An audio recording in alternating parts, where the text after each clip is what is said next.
Ahoj, já jsem Michal a vás vítám u nového videa ze série videí Podzim s frajerkou, podzim s řezačkou FR650. Nebojte se, i když nebylo minulý týden video, tak nekončíme. Jen jsme se dostali na Vysočinu, kde ta kukuřice ještě není úplně hotová, tak jsou takový okna, anebo předvádíme, kde se natáčí ve dvou blbě. Tak, dneska si ukážeme to, co dělám, když mám takhle okno, protože přece jenom sezóna jela bez nějaký zastávky, kromě nějakých dešťů, tak člověk udělal jenom, co potřeboval, ale teď máme takový větší okno, tak si jdem něco ukázat. A začnu rovnou vepředu.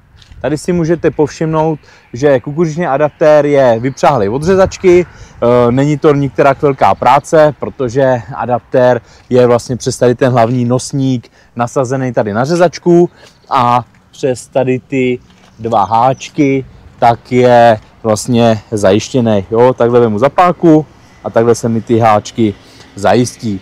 Pak tady mám elektriku, protože tady mám snímače otáček, mám tady potom snímače na navádění a kopírku, jak jsme si ukazovali v předchozích videích, a pak hydrauliku. Hydrauliku tu mám hlavně na rozkládání, jo, protože tady vidíte, že máte jednu písnici, druhou písnici, třetí písnici, čtvrtou písnici.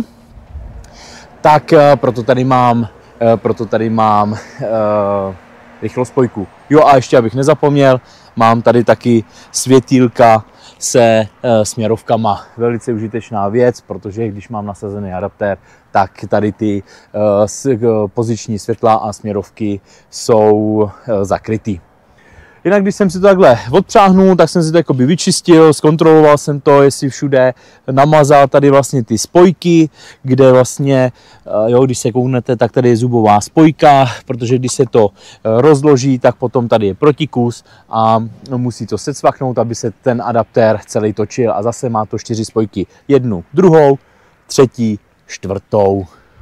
Jo, to jsem prošel, pěkně očistil, nechal jsem tady klukům trošku bordel, ale ať mají aspoň na mě vzpomínku. A pak jsem si prošel tady krásně vkládání. Jo, zkontroloval jsem si tady oleje v těch převodovkách, který zkontroluji, i když mám adaptér nasazený, ale když už to mám takhle pěkně přístupný, tak zase zkontroluji olej tady v té převodovce a i tady v té na pohon horních vkládacích válců. Tady mám vkládání, tady mám horní vkládací válec, tady mám spodní vkládací válec, který je odmagnetizovaný, protože tady v tom válci mám 6 cívek a to mi slouží jako ochrana proti vniknutí železných předmětů, že mě, když tam takhle jde železo, tak ty cívky to zaznamenají a okamžitě vypnou jak vkládání, tak i adaptér, aby to ušetřilo nože. Ačkoliv byste to na první pohled neřekli, tak směrovky a metal detektor jsou propojené. A to tak, že jak je spodní vkládací válec rozdělen na 6 sekcí, tak když po směru jízdy na pravou sekci přijde nějaký železný předmět, řezačka to zaznamená, a jelikož řezačkář je nadčlověk, tak traktorista nebo odvozce, který jede vedle řezačky, tak vyskočí a právě řezačka okolí signalizuje směrovkama, v jaký části toho vkládání ten železný předmět je. Takže jak jsme si dali příklad, že je to tady v pravé části, tak pravá směrovka blikne jednou, a jelikož je to tady v pravé části hnedka první, tak levá směrovka blikne 6krát.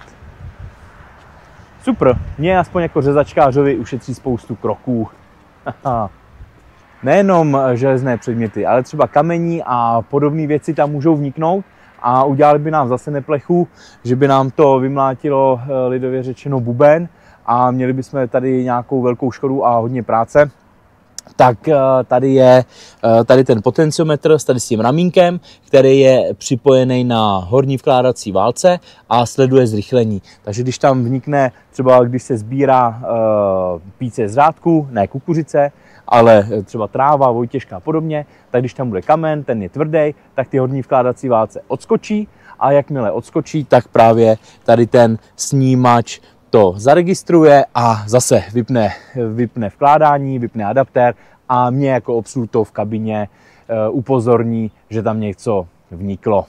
Tady máme čistou vodu, protože když je čas, tak vymeju nádrž a napustím ji čistou vodou. Když mám čas a nikdy nevím, kde skončím nebo jak dlouho pojedu, tak tady mám centrální mazání, protože řezačka až na nějaký výjimky je mazaná celá centrálně, což je fajn, že v pravidelných dávkách se tam dostává čerstvé mazivo a já proto si naplním tady tu butelu na mazání. Buď to tady malou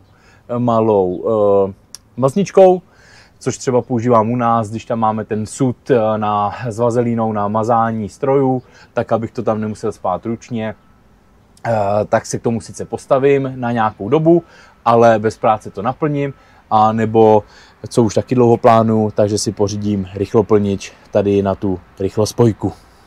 Když už jsem v tom, tak zkontroluju i hladiny oleje v motoru, měrkou klasicky, pak zkontroluju olej v hlavní převodovce, zkontroluju množství chladící kapaliny a pak tady vlastně olejoznakem zkontroluju množství oleje.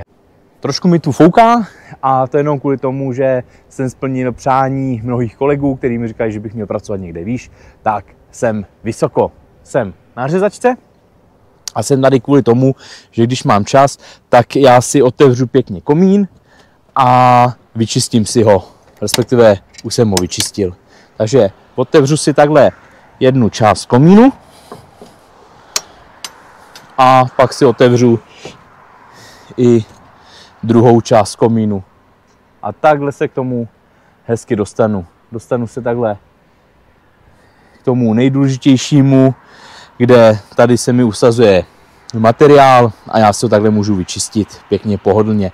A tady mám pěkně čočku a to je právě od toho NutriSensu, od NIRSensoru, který nám měří tuky, škroby, proteiny, stravitelnou vlákninu, nestravitelnou vlákninu. Přesně všechny ty data, které z řezačky chceme. Z NIRSensoru víme veškeré údaje o sklizeném materiálu, ale pak potřebujeme i údaje o výnosu. Údaje o výnosu a celkovém sklizeném množství v tunách, tak nám to říká ten snímač. Takový malý nenápadný snímač, který je uchycený na horních válcích a sleduje jejich otevření. Protože nám řekne, jaká je mezera mezi válcema, pak z konstrukčního hlediska víme, jak to vkládání je široký, takže známe obdélník a díky délce řezanky víme, jaký je tam aktuální průtok nebo průchod té hmoty. A když do toho připleteme i sušinu, respektive vlhkost, tak se snadno dopočítá hmotnost, kolik nám vlastně aktuálně tou řezačkou jde hmoty, a podle toho, jak ta řezačka jde rychle a jaký má využívaný záběr, tak se dopočítá aktuální výnos na hektar a z toho pak vzniknou výnosové mapy. Když je víc času, tak je ideální půjčit si někde vysavač nebo zajet si na benzinku, to už jsem taky párkrát dělal, a kabinu nejenom vyfoukat vzduchem, ale klidně i vysát a pak umýt okna jak zevnitř, tak i zvenku, aby se na ten krásný svět koukalo pěknýma, čistýma oknama. A tam, kde jsem začal, taky skončím. Skončím tady u adaptéru, protože si můžete všimnout, že ten adaptér jakoby levituje, ale nejsou to žádný kouzla a čáry. Adaptér má vestavěný tady ty nožičky, které si akorát podle potřeby vysunu, a tady ty nožičky na přední straně potom hodím sem. Což je šikovný, že nemusím nic sebou tahat, nemusím to nikde skladovat, někde na to myslet, ale jednoduše, když to potřebuji někde odpřáhnout, vysunu nožičky, odpojím hydrauliku, elektriku, kardán a zajištění a krásně s tím jednoduše odjedu. Úplně stejně jak od kombajnu. A to by bylo všechno. Tak já děkuji za další zhlédnuté video a budu se na vás těšit zase příště. Tak, dovidění. Ahoj.